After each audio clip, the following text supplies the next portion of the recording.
Des centaines de milliers de Turcs ont exprimé leur solidarité avec le maire d'Istanbul, Ekrem İmamoğlu.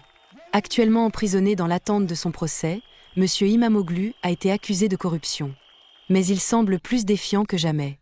Lors du rassemblement Liberté pour İmamoğlu à Istanbul, une vidéo du maire générée par l'IA l'a montré lisant une lettre disant qu'il n'a pas peur à des milliers de personnes qui l'acclamaient.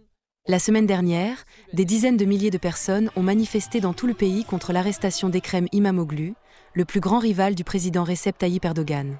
Près de 1900 personnes ont été arrêtées depuis le début des manifestations, dont un grand nombre d'étudiants. Nous sommes ici aujourd'hui pour la liberté, pour la justice. Nous sommes ici pour notre maire Ekrem.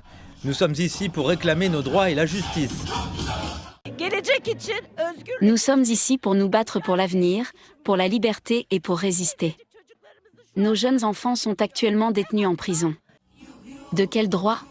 Ekrem İmamoğlu a été choisi comme prochain candidat présidentiel de la principale opposition. Les prochaines élections sont prévues pour 2028.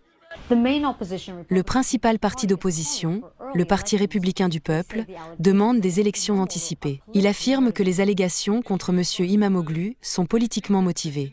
Le gouvernement nie les accusations et a critiqué l'opposition pour les derniers troubles, disant que ceux qui manifestent veulent mettre le feu au pays et n'ont nulle part où aller.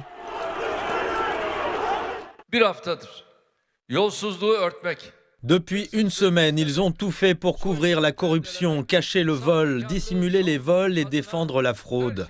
De la mise en avant d'organisations marginales de gauche à la dissimulation derrière les jeunes, de l'impolitesse envers nos mosquées ancestrales, à l'insulte envers nos forces de sécurité, toutes sortes d'ignominies ont été exhibées.